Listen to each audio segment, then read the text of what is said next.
Nu, ko labdien, labvakar, mums mīļākais pasaules izdzīvotājs. Mēs esam šeit vēl vienā dienā podcastu. Un šodien mums īpaši viesis. Viena no mīļākais dziedātājs. Mēs esam šeit šodien kopā ar Doms. Paldies, ka uzaicināji.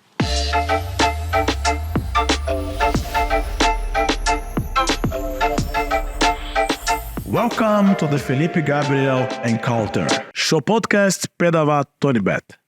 Paldies tev, ka piekriti. Es gribētu pateikt tev uzreiz, ka mana pirmā dziesma nāca ar mums. To daļa, ka visiem patīk. Malkas man nepatīk. Tas ir no dziesma Dvenši. Man trokce nepatīk. Es neizvēlos to. Tas ir no tā, ka pirmā dziesma, tas ir pirmā latviešu dziesma, ka es klaustos manā dzīvi. Un tas bija Dieviņš, jā? Dieviņš. Kā tev iet? Labi, darbīgi, strādājam. Rakstam jaunas muzikas. Tu esi piedzimis Saudu, vai ne? Tieši tā. Kā bija tā bērnība? Vai arī mums pastāstīja bišķiņ vairāk par to? Jā, diezgan. Es uzaugu Brocēnos. Saudu bija slimnīca. Saudus ir blakus no Brocēniem kaut kādu, 8 km, 7. Cik daudz dzīvotājs tu ir? Es negribu samalot. Būs kādi daži tūkstoši, droši vien. Nav nopietni? Maz pilsētiņa, jā. Tās skaita pēc pilsēta vai? Tā ir pilsēta. Tā ir pilsēta, jā. Pilsēta, jā. Joprojām ir. Un uzaugu daudz bērnu ģimenē, bet kaut kā man liekas, ka vecāki man deva tādu brīvību. Es biju pirmspēdējais bērns, un tad līdz ar ko jau zin kā, jo tur pie beigām tu nāc, tad tev jau ļauj, lai brāļu un māsas tev audzina vairāk nekā vecāki. Cik daudz brāļus un māsas? Un 3 māsas un brālis. Bet tu esi vienīgais muzikants, vai ne? Mēs tad tā, katrs jau kaut kādas lietas muzicēja, bet es tad izvēlējos tādu nopietnāk pieiet tai lietai. Līdz ar ko, bet jā, ja tā kā bērni pavadīt, tad visādus, podus gāžot. Ko tu vari darīt? Tu spēlējies sētā, tur, nezinu, skrien, raust meitenes aiz bizēm tur un, spēlē futbolu, basketbolu, airēšanu, novusu, kvadrātu, stāvu, pīles. Tu nezini, kas ir pīles? To dzīvinieks, vai ne? Dodgeball. Bet pīlis arī dzīvinieks. Pīlis ir dzīvinieks, bet spēle saucās pīles. Jūs nespēlēt ar pīlis kaut ko? Ar bumbu tur met viens otram, kuram trāpta sārā. Jā, šaut pīles. Brazīl tas ir cits nosaukum. Keimada mēs saucam. Keimada, Amerikā tas ir dodgeball laikam, un Latvijā tas ir pīles. Jūs nopietni? Basketbolu, futbolu tu labi spēlēji vai ne? Tas, ko man visvairāk pat, tur bija jāspēlē, tur nebija varianti. Mums bija grozs, basketbolu spēlējām, mīnus parasti spēlējām. Jā, un novus spēlējām, sīkie, ko mēs vēl. Bet man ļoti patika vairāk mopēdus un motociklus skrūvēt. Tas bija man tāda lielākā kaisla bērnībā. Tad es, piemēram, man bija tāds mopēdiņš, un es viņu tur taisīju visu laiku. Tur 3 dienas taisi, 1 dienu brauc. Viņš visu laiku tev plīst. Jāregulē tur kontaktiņu, un tas viss smieklīgi. Un iedomājies, piemēram, es naktīs, kad gāju gulēt, es domāju par to, kā es rītdien skrūvēšu, ko es taisīšu tur, kas man jāsatais, kas vakaros domāju visu laiku par to, kā tu rītdien taisīsi mopēdu. Un bija ļoti daudz visādi mopēdi, motocikli un tādas lietas. Tas man baigi patika. Bet kā tev rādas interesanti par mūziku? Es lasīju, kā tu sāksi dziedāt no 4 gadu vecuma, vai ne? Jā, tas, ka mēs ir tāds, bija tāds tā kā konkurss notikums spietu ģimenes. Tas nozīmē, ka visa ģimene dzied. Tur tētis, mamma, bērni sanāk kopā, katrs spēlē kādu instrumentiņu un dzied tur dziesmiņas. Tautas dziesmas vai popmūzikas, estrādes dziesmas vai kaut ko tādu. Un tad es situ bunziņus un dziedāju. Tur brālis spēlē klarneti, tur māsa spēlē akordeonu vai violi, tur mamma spēlē akordeonu, tētis ģitāru. Un tad kopā tur, teiksim, ir kaut kāds kaut kādas uzstāšanās. Nu, tā bija tāda pirmā saistība ar tādu publisko uzstāšanos, bet dziedāt mājās es sāku, māma teica, ka bija 3-4 gadi. Un tad es tā kā, man interesē vairāk motocikli, basketbols, vai tur airēšana, vai peldēšana. Tā tu mēģināji iet karjeru pirms. Es nemēģināju karjeru, vienkārši tu dari, kas tev, kas tev patīk. Un, piemēram, ja tu negribi, tad mamma teica, ok, tad nevajag. Tad es tur muzikas skolu tur nostapēju, tur kaut kādos 12 gados. Un tad es atgriezos 16 gados. Es sāku spēlēt, baigi pavilkos, sāku spēlēt klavierus, sāku dziedāt. Un tad es redzu to, ka tur kaut kas ir, es jūtos ļoti komfortabli. Un es atceros, skolā es dziedāju. No klases biedriem es sajūtu to. Viņi teica, wow, tev tik labi sanāk. Un man bija tā, ka es redzu, ka cilvēks saka taisnību. Un es noticu. Un viss, un tad sākās tas soli pa solītim. Es sapratu, okay, ko es tagad gribētu. Mums vajag koncerts skolā. Un tad Rīgā mēs skolā uztaisījām. Tu jau mācies Rīgā? Nē, es pēc, es vairāk kā skolā esmu izmācījis, bet es aizgāju uz Rīgu. Un tad Rīgā jau tad bija sludinājums uz skolā uz Dēlišu uzraksts, tur otrdienas vakaros skolas ansambļa nodarbības.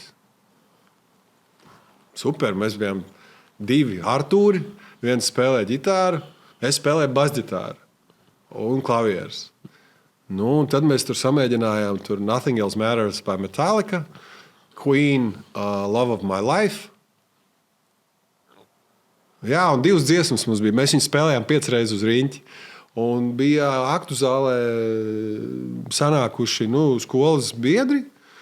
Daudz cilvēku, nezinu, kādi 100 varbūt. Un likās, wow, un mēs spēlējām, un cilvēki aplaudēja, un es saprotu, šitas ir. Kaut kas ir. Te kaut kas ir, un tad viss, un tad man bija klikšķis, jā, šis ir tas, ko es gribu darīt visu savu dzīvi. Tas ir kaut kas tāds, kur es gribu pilnveidoties un mācīties. Kad tu biji 16 gadu, tu jau dziedāji, spēlēji klavierus un arī... Jā, 16, 17 gadu. Tu jau klavierus un jau gitāru spēlēji un dziedāji. Jā.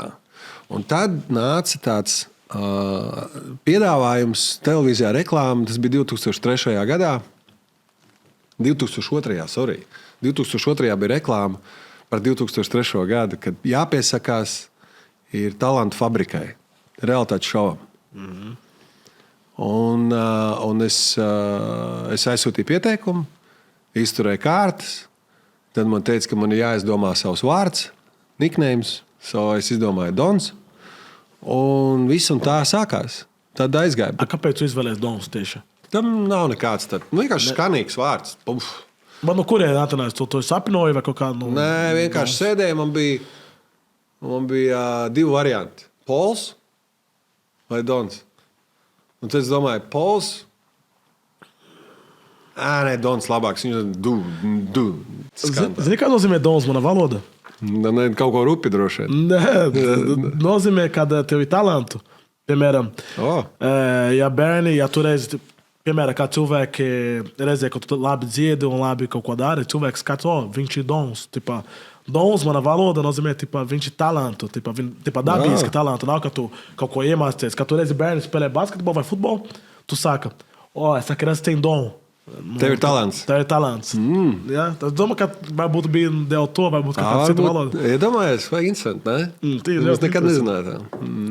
Es arī lasīju, ka viena no tava iedvesma avota ir Freddie Mercury. Jā. Kāpēc tieši viņu? Kāpēc ir viņa tavu elks? Viņš kontrolēja skatu, manuprāt, no māksliniekiem tāds ļoti liels retums vispār pasaules mūzikā. Kurš tādu koncentrēt ar tādu kontroli pār publiku strādāju skatos. Man tas bija wow, amazing. Un vokāls, wow, songwritings, amazing. Tur viss ir, visa plejāda. Kā viņš nāk ārā uz skatos, viņu wow! Un tu saproti, wow! Piemēram, tas Live Aid, kur viņš nāca ārā ar grupu. Un tas arī filmā bija, kad sākās filma. Ja? Tu noskati filmu, Jo, es jau kāds 3 reizes nosties. Nereāli patīk viņa mūzika. Un tā man likās, jā, ok. Un tad es sāku tā kā dziedāt līdzi viņa dziesmām. Man bija 3 tādi korifeji, kur bija Fredijs Merkurijs, Brian Adams un Eltons Džons. Un šie 3, tam es gāju caur katru dienu, visu laiku uz riņķi. Dziedāju, uzliec maģīti un spēlē klavierus un spēlē līdzi. Tas ir tā, kā tu iemācies angļu valodu? Es neko nesapratu, bet es dziedāju līdzi. Jā. Nē, kaut kādus vārdus es tur zināju, 3 vārdus angliski varbūt. Jo man mamma bija angļu valodas skolotāja, man bija jāmācās angļu valodu. Bet tad pagāja laiks, un tad, kad es sāku mācīties angļu valodu, tad es sāku saprast arī, ko tas nozīmē. Ne tikai vienkārši skanējums, bet ir kaut kāda jēga tiem vārdiem. Tas ir jau cits vārds pavisam. Jā. Tā kā, Fredija ietekme, principā viņš bija tas, kas man lika tā padomāt, wow, tas ir tas, ko es gribētu darīt uz skatuves. Tas ir tas, ko es gribētu darīt. Un tas bija wow! Tas ir kaut kas surreāls. Jā, tas tāpat kā es ieraudzīju, teiksim, Chicago Bulls 90. gada spēles, kad mums rādīja tādas apskats pa Latvijas televīziju sestdienās vai svētdienās. No rītiem tas bija tas, ko es varēju gaidīt, kad es gribēju redzēt, kā Chicago Bulls ir nospēlējis. Un tas man pievērs basketbolam. Tik tā mīlestība. Es nekad nevaru būt basketbolists. Bet varbūt tāds saspičs varētu būt bijis. Bet ir kaut kāds arī latviešu mākslinieks, ka tev iedvesmo kaut kādu... No pasaulē bija Fred Mercury. Bija tieši kaut kā latviešu? Vairāk komponisti. Komponists? Jā, man ļoti patika. Jau tajā laikā bija tāds... Ļoti daudz skatījos multfilmus uz riņķi. Zini, kā tas nozīmē, ka tu nepārtraukti skaties vienu to pašu multfilmu. Nes un Nesija. Ir tāda multfilma, un tur mūzika Zigmārs Liepiņš. Zigmāra mūzika man bija pirmā, kas tā, jā, te ir tāds, tas rokraksts, jo viņa rokraksts ir tāds, tas, kas mani tā uzrunā personīgi, jo tur tāda emocionāli tāda, tā emocija ir iekšā, ko es tā sajūtu. Norezonē man tas. Tad no latviešiem droši vien, ka varētu teikt, ka man vairāk uzrunāja komponists. Bet arī patika dziedātāji. Man patika ļoti, kā dziedāja Opus Pro, Aleksis. Un manuprāt, viņš ir numur 1 tāds roka tenors. Niks Matvējovs ļoti labi dziedāja. Un Aivars Brīze. Tādi liels personības. Tad, kad man ir bijis gods arī paspiest viņiem roku un pārunāt, bet tas bija surreāli, jo līvus klausījos ļoti daudz. Es atceros, un pirmo reizi, kad satikos ar Aivaru, tas bija tā kā nereāli. Cik tev bija gadi? Es neatceros. Varbūt kā 21, 2. Bet tev bija tāda mūzika karjera jau bija redz, tā Talantu fabrika mums diezgan labu kiku iedeva. Un uzreiz tajā pašā vasarā tu sāc spēlēt koncertus un uzstāties. Un tu saproti, tad jāsāk veidot savu programmu, tev ir jāraksta dziesmas vairāk un jāstrādā. Jāveidot programmu. Tā nozīmē, ka to Talantu fabrika vispār mainīja tavu dzīvi, vai Principā jā. Un Latvijā nekas tāds nebija bijis. Tā bija pirmā un vienīgā. Tā kā nevis vienīgā, bija pēc tam daudz vēl. Bet tas bija tā kā pirmais Talantu šovs tāds. Vai nav tāds, Talantu fabrika? Man šķiet, ka šodien jau vairs mūsdienu pasaulē tas vairs nestrādā. Tāpēc, ka tad nebija sociālā tīkla, tad internets vēl tikai bija sācies. Nebija tāds. Tad televīzijai bija liels spēks. Šodien jau tas ir digitālā platformas, kas pārņem šo te. Bet, jā. Tāpēc es domāju, ka tagad Nu, man šķiet, ka nevarētu. Tagad būtu vairs tāda tik liela rezonance. Tas, piemēram, tad padomā, ja tagad televīzijas šovs Ex on the Beach. Piemēram, cik daudz apkārt ir Love Island, vai ne? Bet kādreiz bija viens, vai ne? Un tagad ir, piemēram, sadalīti. Un tāpat viņi cīnās, un tāpat viņi iet caur sociāliem tīkliem. Droši vien... Too Hot to Handle, Love Island, Ex on the Beach, tur daudz tāds. Jā, bet kādreiz bija varbūt 2, vai ne? Jums Brazīlijā bija kaut kāds talantu šovs kādreiz? 2003, 2004 gads, 2005. Mums bija daudz. Mums joprojām ir The Voice, X Factor. The Voice bija Latvijā, vai ne? Nē, mums X Factor, bet tas jau bija vēlāk. Man liekas, ka pirmais bija, ko es atceros, Deutsche Superstar. Tas bija 2002 vai 1. vai 2. gads. Deutsche Superstar bija tāds... Man liekas, ka tur bija tikai par mūziku, bet arī par dejošanu. Nē, tur bija tikai dziedāšana. Tikai dziedāšana? Tikai dziedāšana. Nē, es neatceros. Vai šonedēļ es daudz lasīju par tavu dzīvi. Ļoti interesanti, starp citu. Un es arī redzēju, ka tu dzīvo Losandželes, vai ne? Jā, kaut kādā laiciņā. Kā ir dzīvo Losandželes? Domāju, ka tu baigi groti tu dzīvoji. Kā bija tā pieredze tur? Man patīk, tur neteikt, ka es tā dzīvoju, 3 mēnešus pavadīju vienkārši tur. Tas nebija tā dzīvošana. Bet jā, man patīk, saulaina pilsēta. Tas, ko es atceros no tā, ir Pinkberry. Pinkberry jogurts. Ok. Kas tur vēl bija, ko es atceros, kas man tā iespiedāt. In-N-Out burger. Ok, tas ir garšīgi. Ļoti garšīgi. Bet tu esi satiku kādas slavenības, kā tu dzīvo tur? Tu esi redzēji viņam vai kaut kādu? Jo tu baigi viegli satiki vai redzēji slavenībā uz ielas. Vai ne? Jā, Jason Statham satiku. Bet es atceros, ka mēs sēdējām pie galdiņa un manai draudzenei nenormāli patīk tas Jason Stathams. Viņš iet garām. Un es saku, ejam, es tev nobildēšu. Un vienkārši nē. Un es saku, ejam, es tev nobildēšu. Un tā arī mēs nepiegājām. Bet viņš tur bija, tas bija, man liekas, Earthcuff. Jūs nepiegājāt? Nē, es nepiegāju. Nožēloju? Nē, kāpēc? varbūt panāk kaut ko. Nē. Kaut kā latviešu mentalitāte, mēs tad kautrīgi esam. Jā. Jo es tādu cilvēku, kā... Man patīk vairāk nožēlo un kaut ko, kā es izdarīju, nekā nožēlo, ka neizdarīju. Jā, bet nē, es neko nenožēloju. Piemēram, ja es neakceptēju to fotosēsiju, un es tajā laikā, es tevi nesatiku tajā laikā, tad es nožēlošu, ka nepiedalīju tajā fotosēsiju, tevi nesatiku, un varbūt viņi nebūs šeit šobrīd. Okay. Varbūt nekad var uzzināt, ko var mainīt, ja tu mēģināt. Tas ir, kāpēc vienam es cenšos kaut ko mēģināt. Okay. Jā. Bet, kad es domāju, ka tu biji ilgāku laiku tur, tad tu nebija iespēju varbūt piedalīties kādu mūzikas grupu tur vai... Nē, ko es tur... Tu bija kaut kādi, teiksim... es jau nevarēju strādāt. Es jau biju tā kā atpūtā. Tu nepavāksi uz turieni. Nē. Bet sapazinos gan ar... vienu komponistu, kas ir, viņš ir ļoti talantīgs. Es abrīnoju viņa talantu.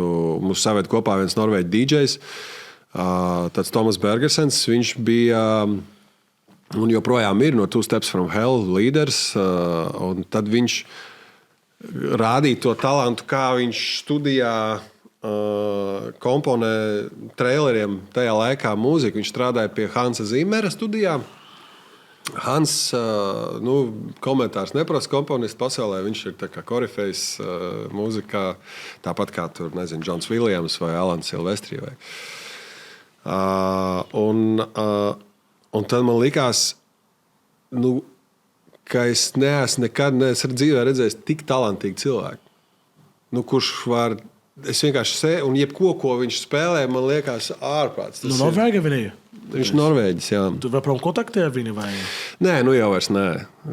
Es vienkārši, viņš dzīvoja Losandželosā un es atbraucu atpakaļ uz mājām. Tā kā, tur jau tas kontakts pazūd pēc kāda laika. Pazūd un vispār pēc šo laika Nē, esam sarakstījušies kaut kad pirms pāris gadiem, kā iet, viss kārtībā un tā tālāk, bet tas jau arī viss. Tu ieguvi zelta mikrofonu par labāku roka albumu 2008. gada. Kādas bija tavas sajūtas saņemt šo balvu? Seriāli. Tā bija pirmā balva. Tā bija pirmā balva. Pirmā mūzikas gada balva. Un, par albumu Lēle. Un, tas bija... Es atceros, tas bija operā. Un tas bija trauksmaiņas laiks, jo mums bija te notikušas... Man liekas, ka tas bija tas laiks, kad bija nemieri šeit Vecrīgā. Un tas nebija tāds... Tad likās, ka kaut ko gribās, lai ir miers, lai beidzās šeit, tāda uzvilka, tāda sajūta bija, ja, tāda Rīgā valdīja. Tas, man liekas, bija tas laiks. Bet,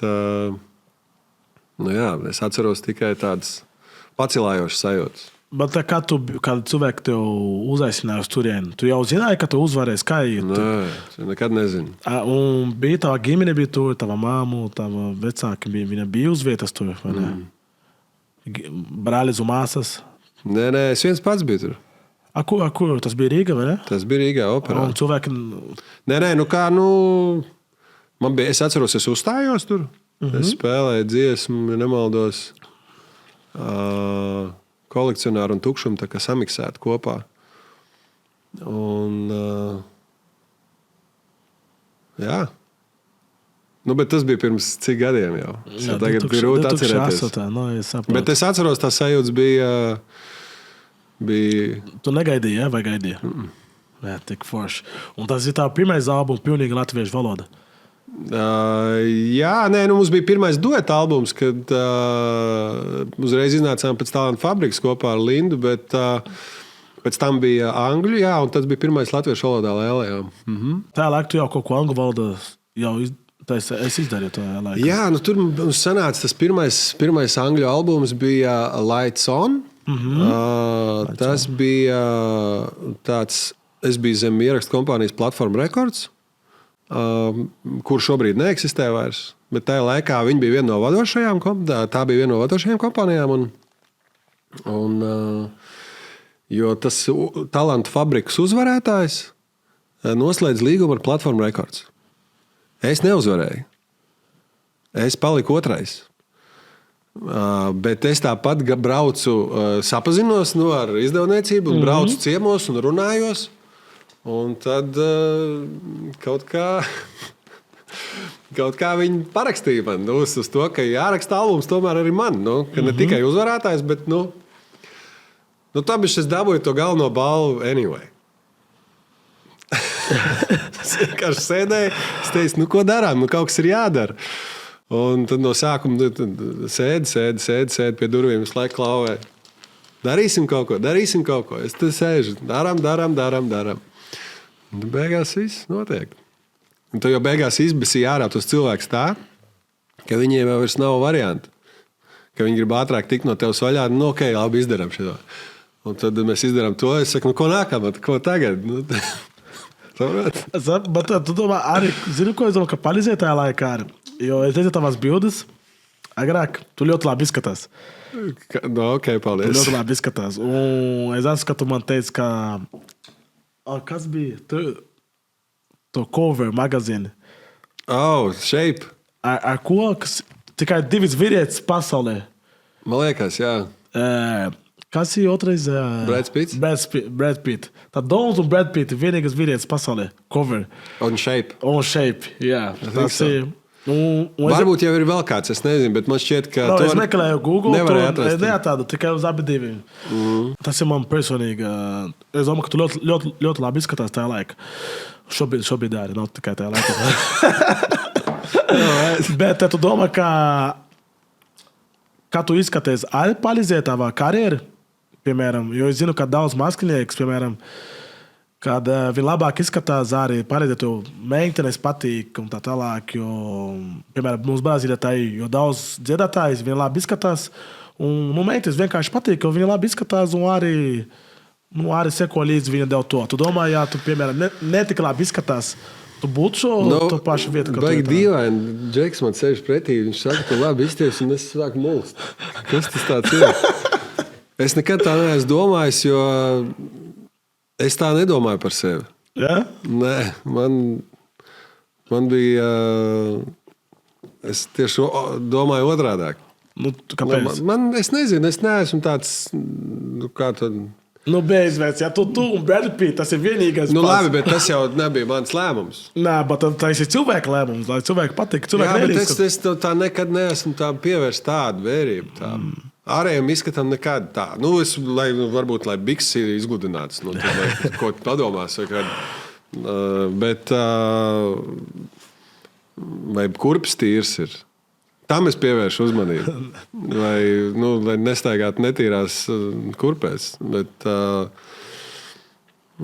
ārējais izskats, tas pāriet, tas mainās. Un, es vienmēr tā domāju, ja es tam droši vien pieķertos un par to satrauktos, tad es droši vien nojūgtos.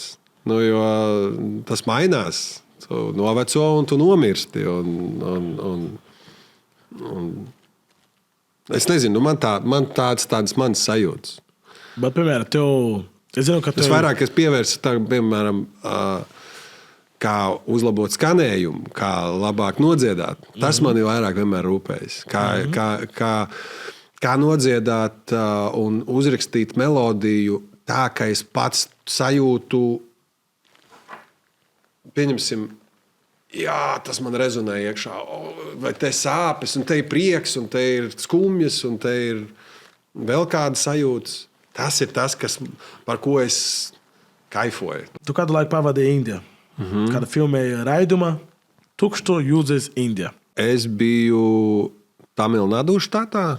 Vien nerunā Punjabi, ne? Vai ne? Jo es sāku iemācīties Punjabi tagad. Man patīk Punjabi. Okay. Nē, es precīzi nepateikšu kādā valodā. Man liekas, ka viņiem ir vairākas valodas. Jā, viņi ir kaut kādu 400, kaut kā tādu. Kaut kur tur ir diezgan, bet...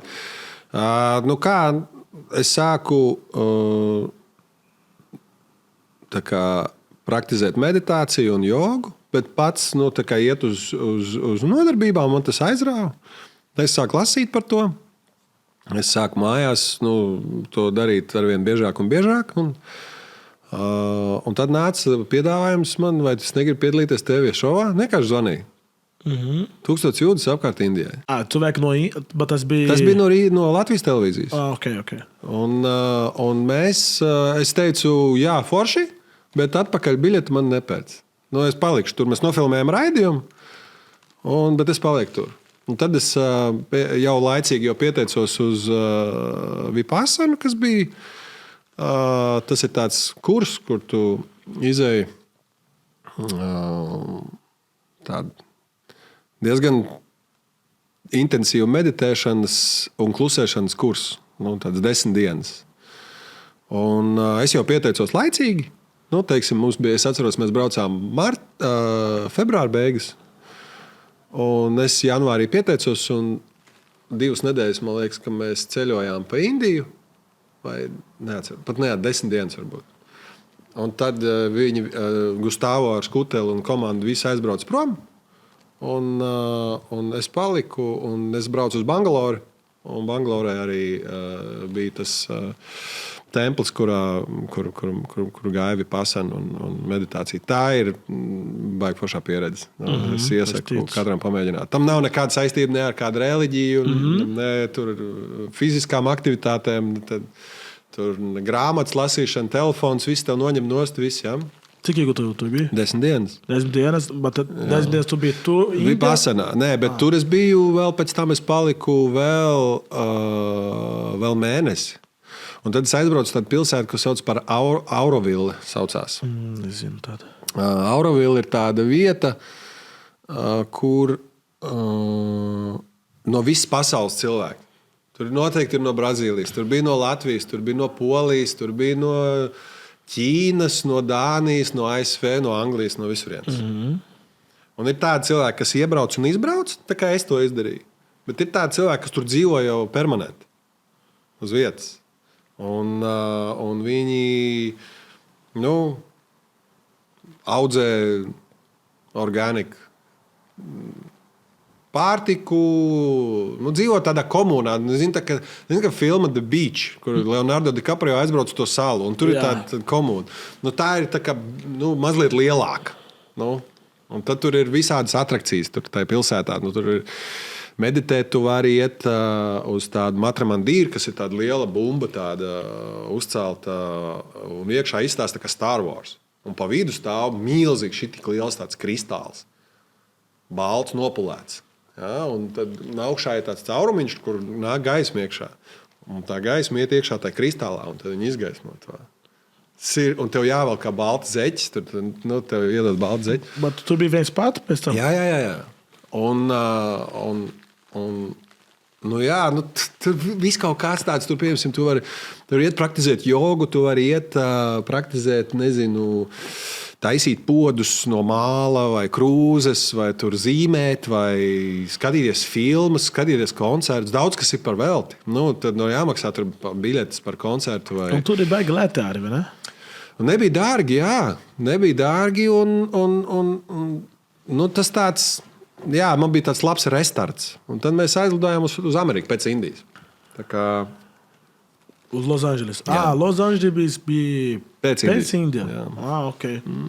Tev ir kaut kā ticība, vai ne? Nē, vairs nav. Kādreiz bija, bet tagad jau vairs nav. Bet kādreiz tas bija pēc vai pirms to Indijas situāciju, vai kaut ko mainīja, vai ne? Tā viedoklis. Es domāju, ka katram tā sava ticība, es to nosaukt par ticību vai par pārliecību. Tas ir tāds, katram ir savs. Un katram ir tiesības ticēt, kam viņš vēlas. Es tā vienkārši domāju, ka tā ir jābūt. Es respektēju tavējo, un tieši tāpat es sagaidu, ka tu respektēsi manējo. Bet es tev neteikšu, ka manējā ir tā vispareizākā. Tas ir pareizais man. Tas tāpat kā kurpe. Kurpe dara man. Ne jau visiem viņa derēs. Kad iedos šito kurpi kādam citam cilvēkam, viņam nederēs, viņam spiedīs. Kristofers Porziņš nevarētu pat uzvilkt šo uz vienu īkšķi droši vien. Bet, piemēram, tu domā, ka šī 10 dienas Indija, tur pie Vipassanas kurs? Jā. Mainīja ko Dons? Dons pēc un pirms šo 10 dienas. Tu domā, ka mainīja kaut ko, vai ne? Tas mainīja manā dzīvē. Es jau esmu tas cilvēks, kas performē Donu projektu. Bet, ja tu domā, ja tu nebūtu to Indiju, tu domā, ka šo Indiju ceļojumu palīdzēja tev paskaidrot kaut ko uz dzīvi, vai? Viena lieta, ko es pamanu, kas nebija pirms tam un parādījās pēc šī te kursa, es vairāk esmu te un tagad. Mazāk nākotnē, kā būs, un pagātnē, kā bija. Es esmu gan pagātnē un nākotnē, protams. Tu domā visu laiku, varbūt kaut ko to var izdarīt, bet kaut kā vairāk es nofiksēju to, ka it's nice. To be here. Un kas ir apkārt, tu sāc pievērst tam uzmanību.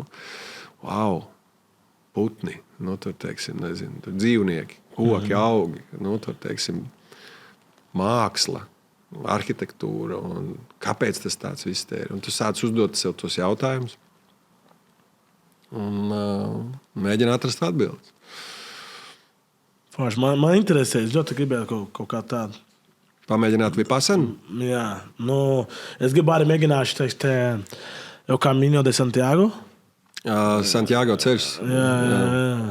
Arī gribu pamēģināt, bet pagaidām nav laika. Bet šitas man interesē. Bet es nezinu, ja man būs patient 10 dienas bez telefona, piemēram, vai Jā, tur nav telefona. telefons, nav grāmatas. Jā. Bet iedomājies, tad, kas ir 10 dienas pret visu tavu dzīvi? Jā, es saprotu. Jā.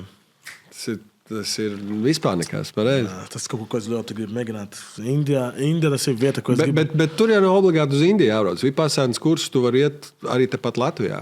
Arī Brazīlijā ir. Arī Spānijā ir. Visur, pat Vācijā. Tu ierunāji Olaf Baus mūteni Frozen. Jā. Nu, man interesē, kā gāja un kā tu tiki tur, jo man patīk šo mūteni. Jā, nu tur bija, es izturēju atlases, konkurss bija.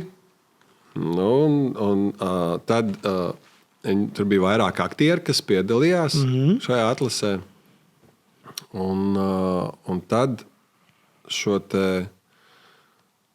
tās provis aizsūtīja uz Disney, uz Losandželos, un viņi pieņēma lēmumu, kurš būs. Un man paziņoja, ka es uzvarēju. Un es biju priecīgs, reāli priecīgs, jo tā ir. Es esmu ierunājis ne tikai Olafu, man ir citas lomas bijušas, bet Olafs ir mans, mīļākais karakters. Bet daudz cilvēku zina par to, vai ne, Latvijā? Par Olafu? Jā. Ir kāds strēķīts, jā. Jā, es nezināju, sāku lasīt, vispār nezināju. Man bija kāds laiks, kad bija jāzvan draugiem bērniem, kad gulēt jāliek, tad Olafa balsī. No viena. Labvakar! Šovakar eisim gulēt. Tad tur. Kur Elza! Vai nav tāds? Nē. Tie bērni ir izauguši. Zini, ka Olafs vairs nezvana. Interesanti. 2014. gada. Jā. Kā tu piedalījies Latvijā Eurovīzija atlase. Jā. Tu neuzvarēji, bet dziesma ieguva daudz apbalvojumus un tev bija kāds 100 izpārdot koncertu palādumā. Pareizi? 100 nē, bet bija vairāk, jā. Vairāk nekā 100? Piedod. Nē, mazāk kā 100. Mazāk nekā 100? Jā. Kaut kāds 100. Nē, mums bija vienā gadā, mums bija 6 un pēc tam 7 palādījumi. Nākamajā gadā. Jā, bija mazāk nekā 100. Jā, tas ir mazāk kā 100, jā. Labi. Bet, bet tas ir, kurš tas ir daudz? 107 vienalga. Pastāstīja vairāk par to, pēc to Eurovīzija. Katrā ziņā, jā. Es atceros, kā šodien. Tas nebija viegli. Tas bija milzīgs stress. Jo kaut kam tādam es gāju pirmoreiz cauri, jo es sāku piedalīties arī koncertu organizēšanā. Un man tas ļoti patīk. Tā kā savu koncertu, gribu saprast, kā tas pulkstenis strādā, mehānisms. Tur, teiksim, skatuve, kurš būvē, kurš gaismo, kurš uzliek skaņu, kurš tev iedod mikrofonu, jā, tur piesprauž ģitāras vadus, tur jānoīrē zāle ir. Tu skaties uz to mehānismu tā. Un tas man baigi aizrāva. Un es sāku darīt, bet satraukums bija milzīgs no sākuma. Milzīgs. Es atceros, ka es braucu mašīnā un zvanīju asistentei tajā laikā, un es teicu, es nevaru, man reāli ir panikas lēkme. Tad tu sāc jau nervozēt tik ļoti, ka tev iet gar acīm balts. Jā? Un pēc tam tā sajūta jau pārgāja, ka varbūt mazāk no tās organizēšanas uztraukumiem, kā uz uztraukšanos par to, kā mēs performēsim, kā mēs labāk varam nospēlēt un kā es labāk varu nodziedāt to un ko es tajā brīdī, ar katru dziesmu tur skrupulozi vienmēr analizēju pēc tam, ko es varēju labāk izdarīt, kas bija ok, ko var vēl labāk. Tā visu laiku. Tu kā stum uz priekšu visu laiku. Nav tā, jā, tagad ir super bingo. Nē, tu vienmēr, ja piemēram tev ir 20 dziesmas jādzied, es tev kā piemēru. Tu 18 nodziedīji, labi, un 2 tu sačakarējies kaut ko. Kaut kur kaut kāda kļūdiņa bija, vai kaut kas tāds. Skaidrs, ka tu domāts par tām 2 visu laiku. Bet tu neredzēsi to, ka pa lielam jau sanāca. Bet tu vienmēr gribēsi uzlabot kaut ko. Tas ir tas, kas dzen uz priekšu. Vienmēr gribās labāk. Un kā tev patīk, kā televīzija strādā? Es redzēju arī, ka tu biji Supernova jūris? Žūrijā? Žūrijā. Supernovas jūris. Supernova Kā ir latviski? Žūrijā. Žūrijam. Kā tev patīk būt televīzija? Tu tik daudz dari, tā mūteni, dziesmas un televīzija žūrijas. Kā tev patīk būt televīzijā? Nevis kā mākslinieks, bet kā cilvēks, kā vajag izvēlēties mākslinieks. Žūrijas darbs jau, ja tev vienam ir jāizvēlās, tur jau tāpat iet visu laiku tas, tu mēģini tā, distancēties un skatīties objektīvi uz performanci. Bet kaut kāds jau subjektīvais tomēr arī ieslēdzās. Un tad tu tā laipo pa vidu. Un tad skaties, ko kolēģi un kā viss tas kopā tas saliekās. Un tad tu ieklausies varbūt kādā viedoklī, kādu viedokli tu neņem vērā. Tas ir... Man nepatīk žūrijas darbs. Būšu godīgs. Nezinu. Tas nav tas patīkamākais. Jo kādam vienmēr būs jāzaudē. Vai kādam būs jāuzvar un kāds būs vīlies. Un tad man tev liekas, tad bišķi vainīgs. Tad žūrēšanas tas ir tas, kas man vismazāk patīk. Man nepatīk. Es atceros, ka es biju... nav tāda līmenī, bet es biju bērni futbola tiesnesis, daži turnīri. Un man tā nepatīk. Ka tev jāšvelp ir, Jā, dažreiz, piemēram, varu nepareizi kaut ko darīt. Kad bērni dažreiz brauc mājās raud un tā tālāk. Visu laiku es jūtu vainīgs. Man tā nepatīk. 2020. gada. Jā. Tu vēl vairāk mūzikiem piedalīs kampaņā, lai atbalstītu cilvēku, kas cietuši no vardarbības ģimenēm. Pareizi, ne? Jā. Pastāsti vairāk par šo.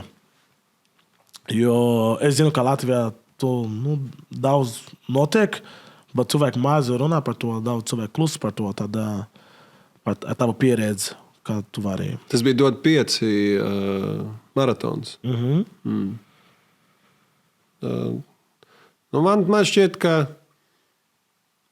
tā ir liela problēma Latvijā. Tā ir. Un ne tikai Latvijā, bet tā kā mēs dzīvojam šeit, un mēs, dīlojam ar savām problēmām. Ja? Un, tur ir, es neesmu, protams, baigais eksperts šajā jomā, bet cik man liekas, tad ir, tur viss iet tādā mehānismā kopā ar lielu alkohola lietošanu,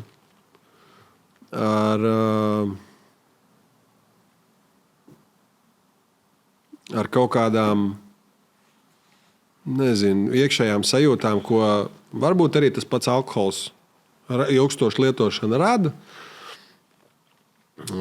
Depresijas vai nezinu. Un tad izgāzes dusmas fiziski vai emocionāli par otru cilvēku. Man personīgi tā liekas vājuma pazīme. Tas ir vājš cilvēks, kas tā dara. Kā cīnīties līdz galam ar to problēmu? Es nezinu. Es varu tikai, ja rīko akcijas, pievērst tam uzmanību. Likt varbūt kādam vienam vai diviem aizdomāties, ka rokas palaist nevajag pret cilvēku ar to, kur tu dzīvo kopā, vai vispār priekš kam to darīt pa lielam. Un, tas ir tāds temats, te jau droši vien speciālisti tad ir jāprast tiem, kur pēta šo jautājumu, jo es ikdienā to nepētu.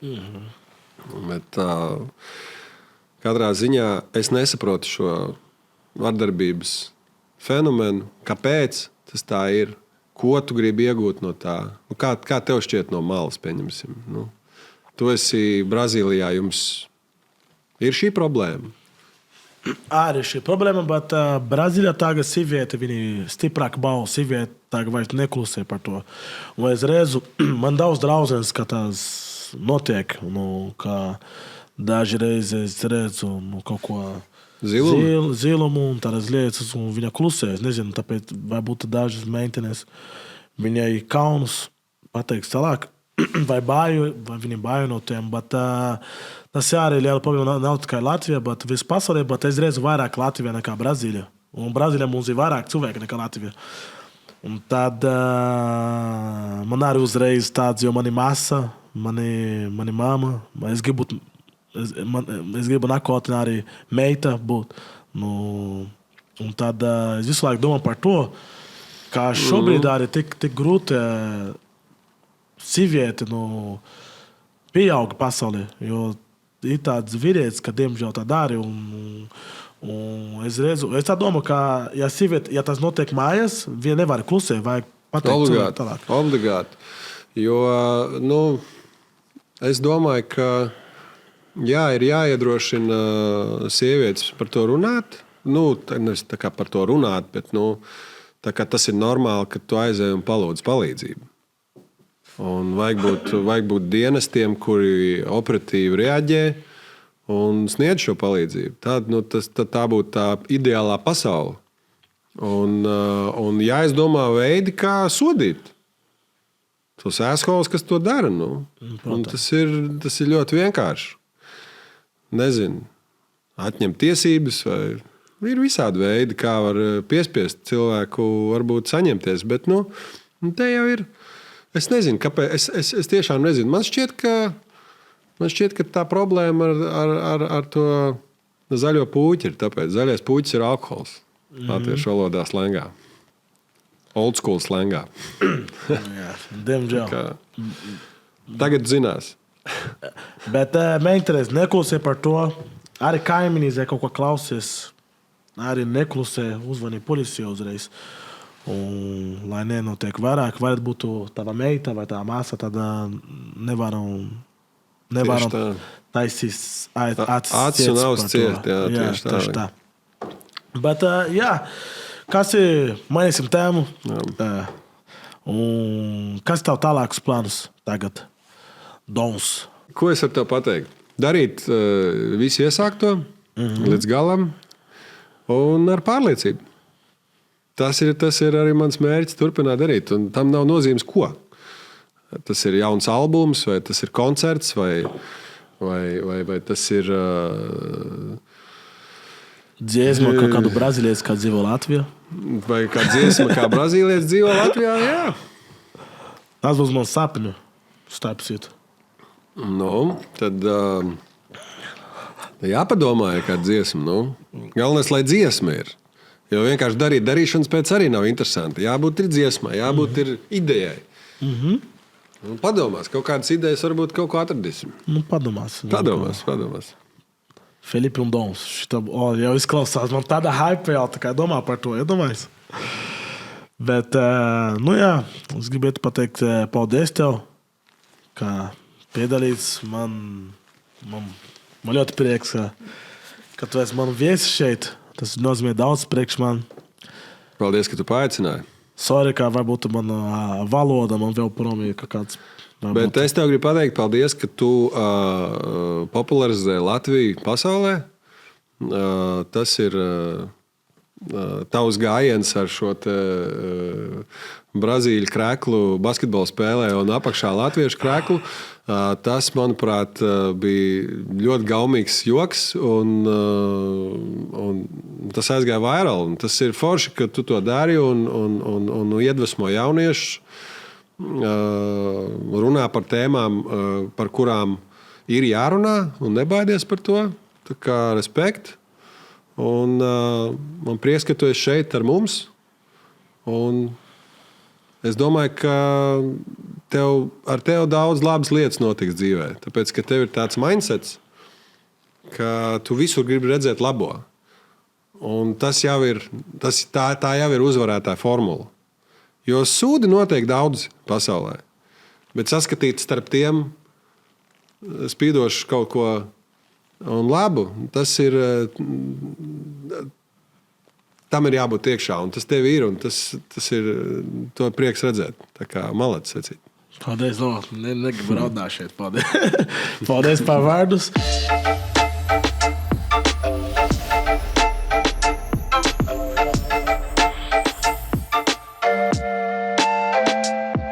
Šo podcastu piedāvā TonyBet.